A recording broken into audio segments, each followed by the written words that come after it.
Hey y'all, Michelle Johnson here with Have Color Will Travel, and welcome or welcome back to my studio. In today's video, I have for you my favorite art supplies of 2025. Now for an art supply to make this list, because if you've been with me on my channel for quite some time, you know I am an art supply nerd. I could have a list a mile long, but my list is only 10. And the way that an art supply got to the list of the best or the most used and most loved and favorite art supplies of 2025 for my year in art making was that I had to use that particular tool multiple times in multiple projects. So now that we've got that all squared away, that I'm not just pulling things down from the shelf to share with y'all, let's dive into my favorite art supplies of 2025. In my reflecting on my favorite art supplies of 2025, I noticed that there were 4 distinct categories within my collection of 10 art supplies that I'm going to be sharing with you today. Number 1, there were the nerdy deep dive tools, which I think is kind of a self-explanatory title. Number 2, there were the unexpected and/or I was unaware of art tools that came as gifts from my family. The third category was old art supplies that I'd forgotten about or I had dismissed. Number 4, art supplies that I used in a class. And then number 5, I'm just calling that category weirdness. You'll see why it's weird when we get to that section. So let's get to number 1 on my list, which is, as you can see here, fountain pens. I have, to my way of thinking, taking a nerdy deep dive into fountain pens. My starter pen, or my gateway pen, was the Sailor Fooded Emanin pen. But when I was doing things like blind contour drawing, I found that not looking at my paper, and blind contour drawing means I'm looking at a subject but not looking at my paper or my pen, so I'm just drawing. The Sailor Fooded Emanin, this is a 55-degree angle tip. It was difficult for me to realize when I was or was not making a line. I couldn't have the freedom to move my hand willy-nilly, which is basically why you do a blind contour drawing, to get really into seeing that subject. I couldn't do that with consistency, knowing that I was going to be making my lines, and that kept me looking back, aka cheating, at my drawing. So I'm like, well, I want to do this. I want to use my fountain pens because I enjoy drawing with fountain pens far more than I enjoy drawing with regular fine liner pens. So I went on a pursuit for a pointed pen that was a fountain pen, which led me to the Pilot Kakuno. I think I'm pronouncing that right. It's a really cute little name. I think you can see it there. It's got a little smiley face in all of its names.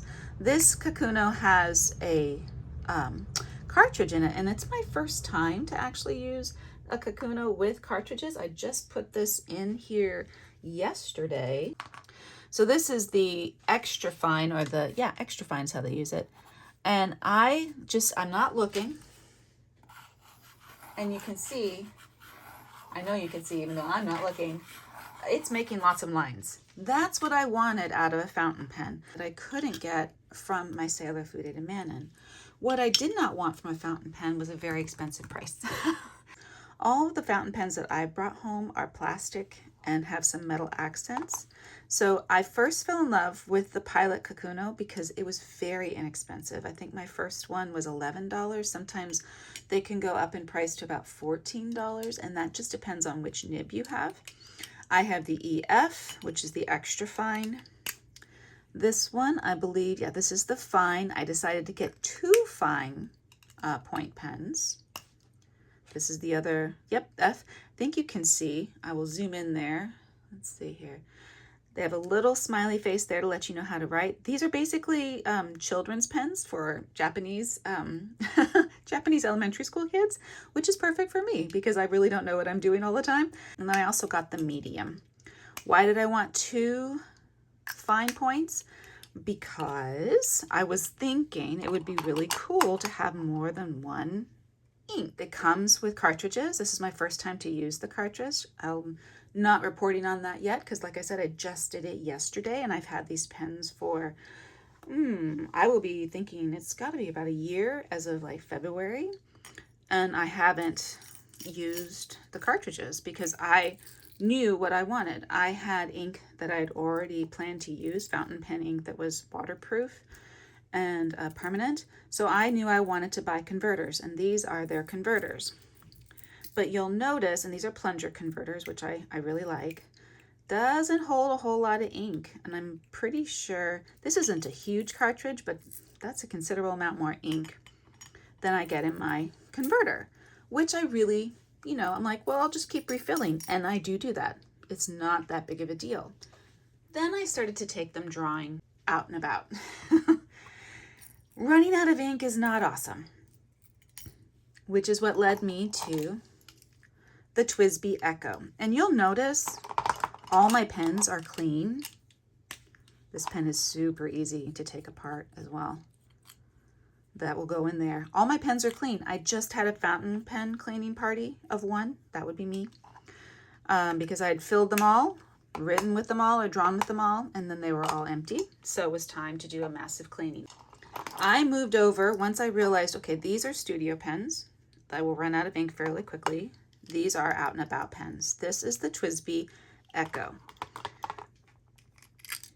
Also a plastic pen, inexpensive, not $11. This is more in the $33 to $40 range, depending upon, I buy them directly from TWSBI, so they're about $33, $38, depending on if you're getting fancy colors. I went with cheapest colors. That's my motto. So I have the F, which is the fine point, the extra fine, which is this one, and then I got really curious about the stub nub, which is it's a stub nub, it's rounded, and this, I just finished, that ink is like, I've got to wash this one this weekend.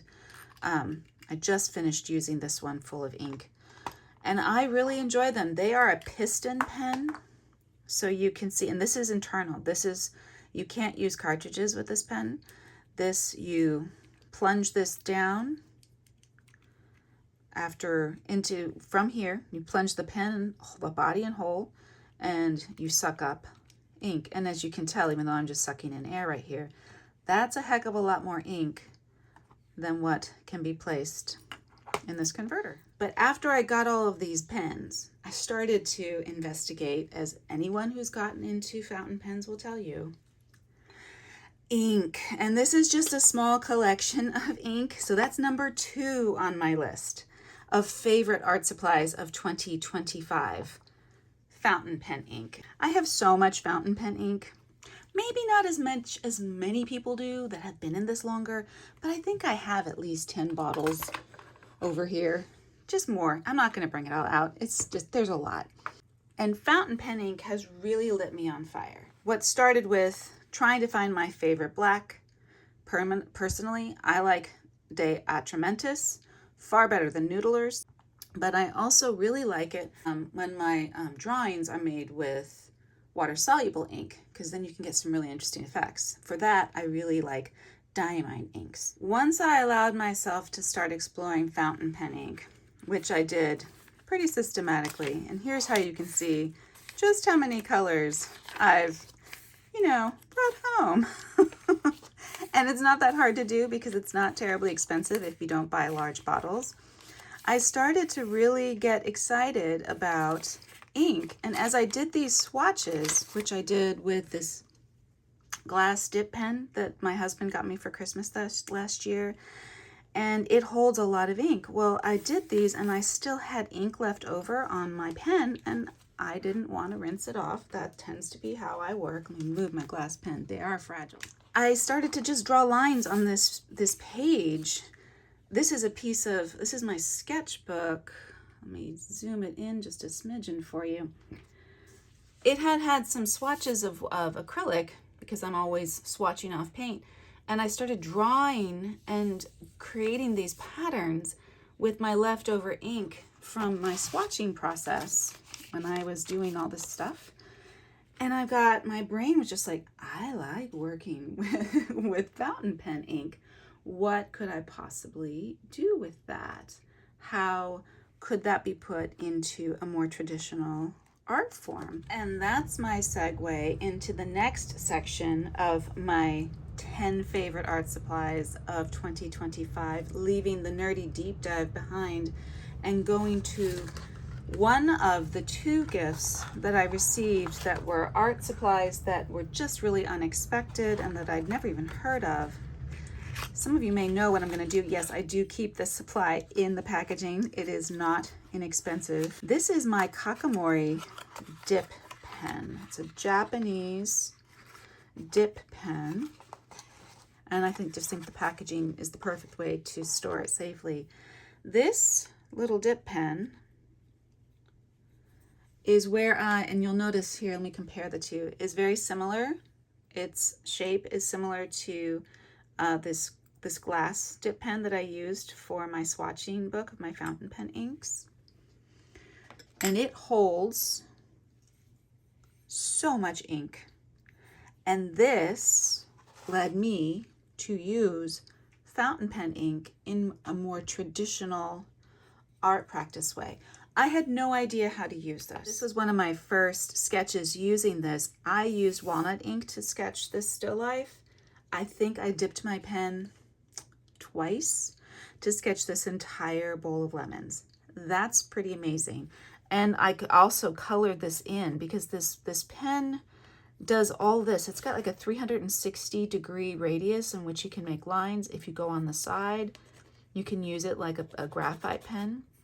Here I added some water to it as well to create these washes. But the pen, the ink lines themselves was very few dips, which was just mind-blowing to me because that's not true with a standard dip pen. Over here also a Kakamori drawing. So the green lines, this wash here, these lines, this deep garnet red, all of this. Now the pale, that is not fountain pen ink. All the color you see, this is fountain pen ink. And I was just having so much fun and feeling so kind of free, I guess, because its viscosity is different than paint, than watercolor. How I get it onto my pen and then onto the paper, very different. It was just a wholly new drawing experience for me.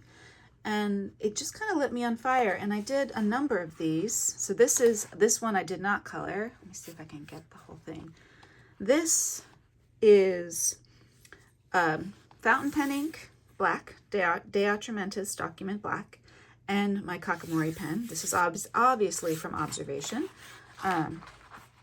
But what I loved about this dip pen that you can't really do with other dip pens is that you can do blind. Oh, this is also a wash of that I'm ready to draw on of fountain pen ink. You can do blind contour drawings with a Kakamori pen, which was really, really exciting to me. This was a day I had some gorgeous figs that my boss and I picked at my desk job, and they were just so gorgeous. So I just spent the afternoon off drawing them. So this is a blind contour drawing, not this part. I understand. I did not look away and draw straight lines. But this is a blind contour drawing of the figs. And I didn't have to worry by not looking with this dip pen. And this is all fountain pen ink. And then I got to town with going like this with getting stuff everywhere. But I want to show you or give you kind of an idea of how much ink this holds. This set of lines, line, that was my last one. Line, last one, line. So that means 2 dips to get all of those lines, which if you've got any experience with dip pens is just a really super cool thing to experience. So let's see, there's more. Again, this was the day I was working with walnut ink. Let's see, do I have another one here? This is a blind contour drawing with Kakamori pen and my De Atramentis ink. Just so much fun. So many things that I got to explore, which was what led this to be one of my favorite art supplies of 2025. You don't have to get the Kakamori nib holder. My husband just went for the whole enchilada. This pen is, let me point this way. So this is a traditional circle nib rather than a half moon nib. So if you had, say, these are my other dip pens. Let me get that off. If you had, and this is more expensive than this one. The beauty of it is it's standard. Wow. So he didn't know this. I'm the artist, not him. But it is really cool to have the different kinds of nib holders because they provide different drawing experiences. This is weighted towards the end, my Tachikawa that it fits into, and it also fits into these other two as well. It'll even fit into this one. This is weighted heavy down here. So if I really want to make sure I don't lose my nibs here, so put them back. I've got everything clean and ready to go next week. This is a much more balanced nib, so that's not as top heavy towards the nib itself. So if I wanted to do, you know, just really free-flowing kind of work, which I haven't really given that a shot yet, this would probably be the nib holder that I would go with. My son also gave me something that I had never heard of before. For my 52nd birthday, my son gave me the Pentel Multi-8 checking pencil. This is a little switchable colored pencil that came with a sharpener as well, but I didn't pull that out for y'all today. I have a whole video on how this works and why I love it and all about my sketchbook and my travel art kit, but I just wanted to bring this up to say that this has become one of my favorite art supplies of 2025. I have really taken it everywhere and used it in my art practice. It is so great on airplanes and in the back seat of cars and in offices. The lines that I can get, the colors I carry, these have extra colors there. This can only hold 8, but I have 12. And so I carry these little things when I need to switch out colors in my kit. And I've just had a wonderful time using this because I don't have the space to carry 8 to 12 sets of colored pencils. Let me see, I'm trying to remember. I thought I marked the pages. Give me a second. It's like the ones that aren't watery looking. Those are like this red. It has such a gorgeous red. It's almost like coloring with crayon, not colored pencil. Let's see. Here's the list of all the different shades, and I did some smooshing over there. See, I thought I did one more. Oh, yes.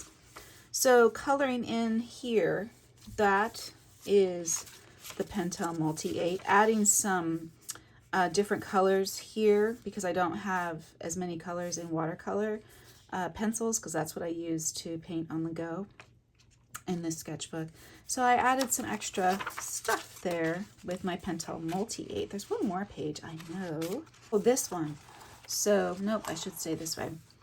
Any of the solid color you see, that's Pentel Multi-8, and it's so easy and light to carry. It was just a perfect, wonderful little thing. 5, 6, and 7 of my favorite art supplies of 2025 all go together. Number 5, a gel plate. Number 6, golden open acrylic. And number 7, Caran d'Ache Neo Color 1 crayons. Not 2, 1. And let me talk about them all together because these were all supplies that I used due to partaking in a class. And this class that I took this summer, which was led by Jane Davies, artist Jane Davies, called The Visual Sentence, really expanded my confidence, and it expanded my use of different kinds of materials. So let me explain. First of all, I took the class because I've been very interested in printmaking now for a couple of years. I took an introductory printmaking class at a university, but I used full-on presses. I used linocut. I did monotype. It was awesome. I will never have the room for a full-size press. So I've been looking into mono printing and things that I can print at home. Enter the gel press. Jane Davies was teaching that class on Carla Somheim Presents right when I was trying to find ways of learning how to bring printmaking to my house, to my small studio. I bought a 11 by 14 press. This is a recent purchase, this particular size of gel press, because I wanted to be able to print more quickly, like I feel like printing. Boom. This is what I'm hoping will be that solution. My large plate, it's enormous, and that's what I took my class on. What I had assumed I was going to do in this class, because it was May in Texas when I started to do this, was just use my many numbered acrylics. I paint in acrylic and watercolor. I have plenty of paint. I don't need to buy any paint. Well, everything was drying way too quickly, no matter how much extender I put into my paint. It just really wasn't doing it because it was a hot summer and the air conditioning was always on and it was just happening too quickly. I've had this set of Golden Open. My husband Steve got it for me like 3 Christmases ago when I was really diving into acrylic. I didn't like them because they don't play well with regular drying acrylics, which is something I didn't understand back then. So I just put them in my cupboard. I'm like, okay, someday. I swatch the colors, whatever. They're pretty. I don't like them. They alter the drying time of my Liquitex and my other golden heavy bodies. It was frustrating. It created drying problems and then ruined some pieces in the paintings, so they were not my favorite. Jane was using these in her class. And I'm like, well, I have a small set of this. Let's see what happens when my first attempt to use standard acrylic and mediums didn't work. Oh my Lord. For gel plate printing, open or it's closed. This changed my entire experience of the class, my entire experience of printing. Of course, having this modern mixing set and a small tube of white and no black. Of course, what did I do, y'all? I got excited. I bought more Golden Open. When you're printing on a gel plate in your home, there's nothing for it. And I was having the best time. Let me see if can't show you my pieces from the class. They're enormous. I don't have room for them. You might see them at the end of the video. But I was just, the Golden Open was just really setting things on fire for me. I was getting all these layers, like so many layers, and not struggling to get what I needed to do. The colors were gorgeous and transparent. It just really opened up.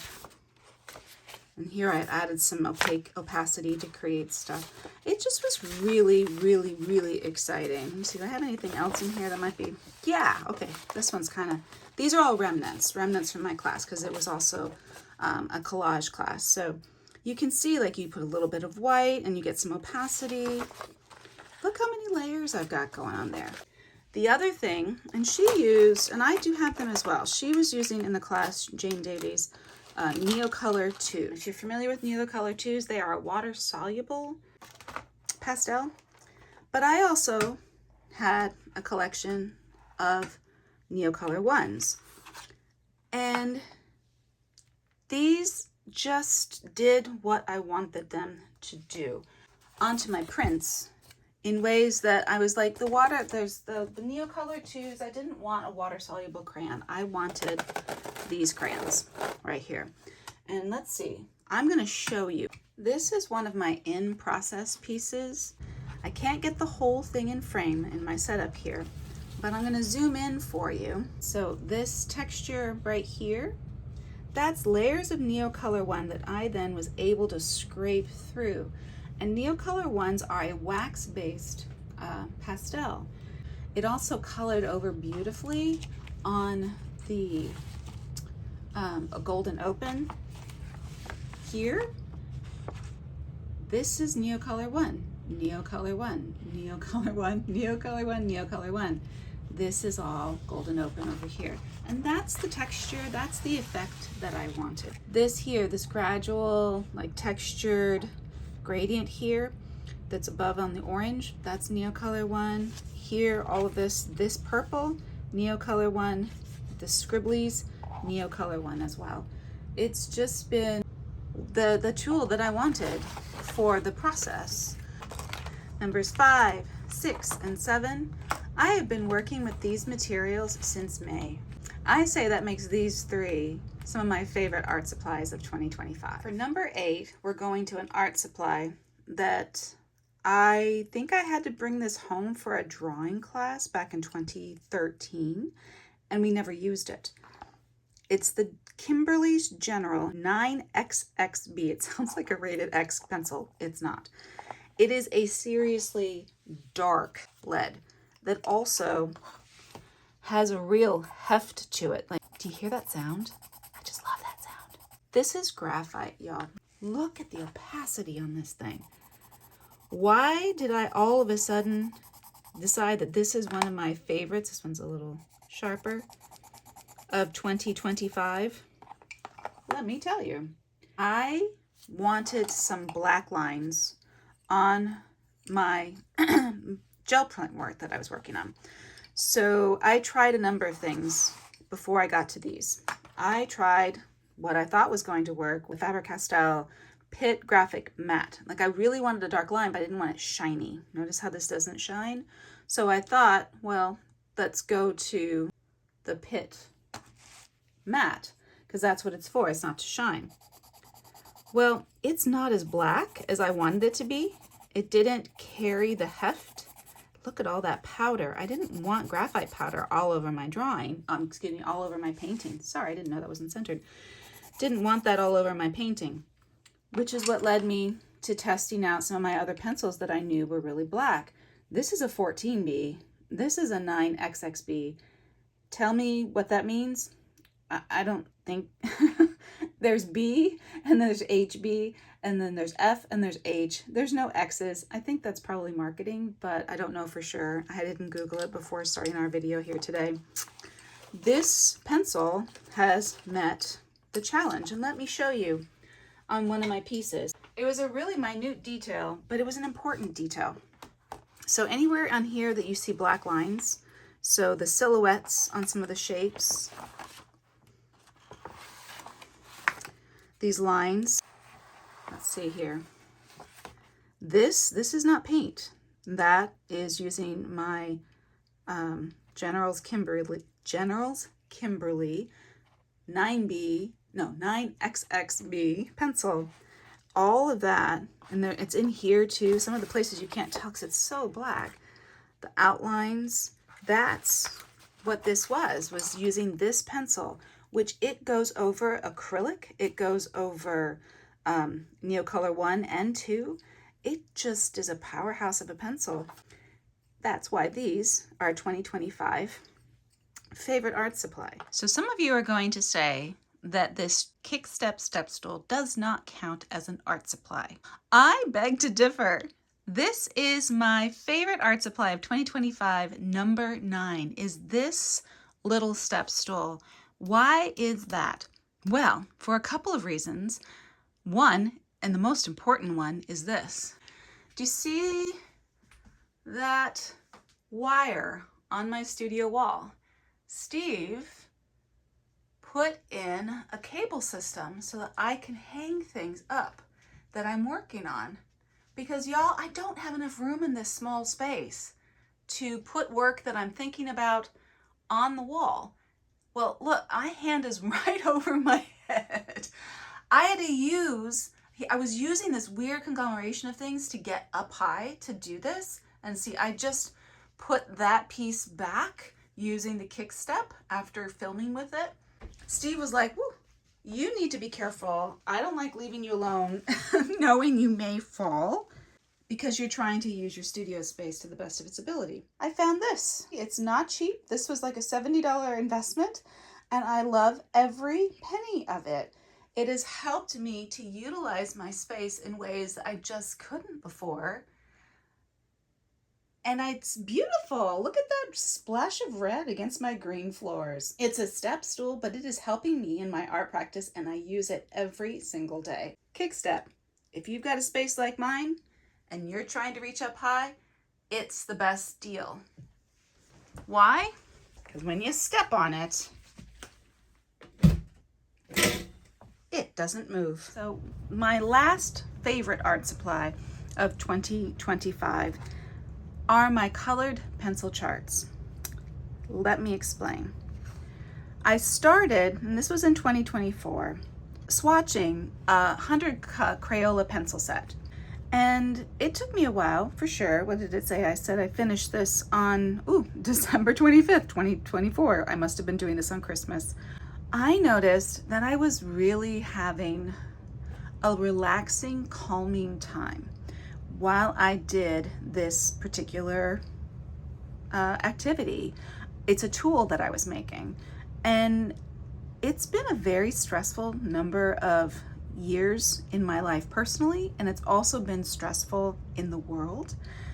Doing this chart when I just couldn't do anything else but I wanted to be creative was really helpful. But when I finished it, guess what? 2025 was around the corner, and it wasn't any easier of a year. My husband and my son got me Caran d'Ache Luminance pencils. So of course I thought, I've got to do a chart of my Luminance pencils. These are the most amazing things I've ever had. I've got to figure it out. So I created this chart and slowly went through it. So I started this December 25th, 2024, and I finished it May 4th, 2025. This color chart was just a conglomerate. Anytime I was stressed, anytime that the world was more than I could handle, anytime I was very, very tired, overwhelmed, all number of difficult, anytime I was having to be patient with something that was out of my control, but not made it so I couldn't think straight, I worked on this color chart. And it really brought me a sense not only of peace, but also I'm starting to think, as I was doing this, I'm like, how am I going to use these? I love colored pencils, and yet I really don't use them in my fine art. That's got to change moving forward. Well, I finished this on May 4th, and I started that class that I was showing you all that piece about, the visual sentence by Jane Davies. During that time, I found I wanted to use colored pencils. I didn't have to plow through things to find my colors. I just went here and put it next to my work, and I was like, okay, what's gonna work? Find the pencil, go. It was like bada bing, bada boom. I had what I needed, and I'm a visual person. This helped me to be able to see how this collection of colors, well, not all of them, was going to work in my work.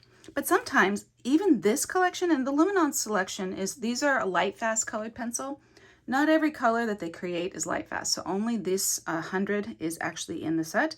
It's not a complete collection of colors across the spectrum of what you can have in color.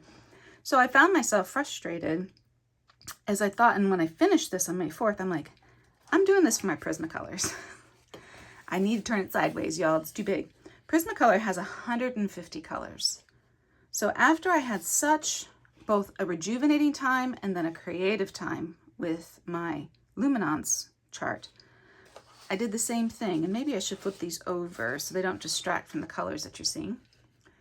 With my Prismacolors, this of course took me a little bit longer. This was from May 17th this year, 2025, to September 27th, 2025. And this process, every time, like I said, when I was feeling basically like I couldn't even, as they say, but I wanted to be creative and I knew being creative would help me, I picked up my colored pencil chart and I started to create this resource for myself. And it has become art for me. It's helping me see that I want to do more of my colored pencils, but I have a lot. So when I finish this, I also have polychromos. Don't talk to me about having too many colored pencils. I kind of think I win that race. Why are these my favorite art supply, or one of my favorite art supplies of 2025? Because I'm using them so frequently. And it's also really inspired my use of color, as you saw in that one piece that I showed you. And I think I showed, let's see my wall. I think you probably could see it there. I'm kind of in a renaissance of color. I think these had something to do with it. Spending so much time with such a proliferation of color has really informed my work in ways that I'm really happy with. And it's created this resource for myself while I was also creating the space and the opportunity to rest, recuperate, and just get ready to fight another day. It is an incredibly therapeutic and artistic way to spend some time. Number 10. Thank you so much for joining me on this reflective look back at 2025 in art materials, the ones that I love the most, the ones that helped me make work most consistently, and work that I really, really am proud of and feel like represents who I am in this day, in this time, in this age. I think it's really valuable to take a moment near the end of the year, especially for me, because I tend to look at the negative things before I look at the positive things. And so it's good for me to not look back at this year that was so full of heartbreak, fear, anxiety, losses, devastation, and to take a moment and look at how and when I chose creativity instead of anxiety, sometimes depression, and fear. And it also, I realized as I was preparing this video, it made me realize that I've been really productive this year. I tend to look back without actually looking at anything, but just to look back in here and only see what I didn't finish, only see the things that I got distracted from, only see the things that I have yet to complete. And I've honestly done a great deal of work, both in my studio, out and about, and during some times that were very difficult to find any time for creativity. So in making this video for y'all about the supplies that I really truly loved the most this year has helped me to realize I'm doing okay. I'm doing pretty good. And I have some stuff to show for it. I hope you enjoyed this video. If you did, please do like, share, and subscribe.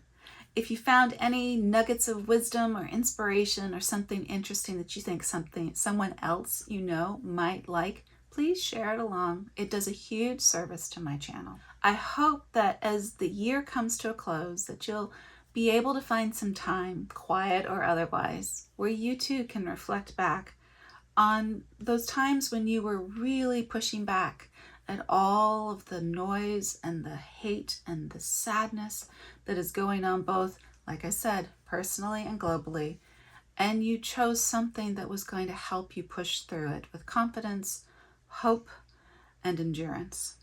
And I hope you find what I found, that you're doing pretty good. We're doing pretty good. We're going to be okay. Again, thanks for watching, and I hope you have a creative and colorful day.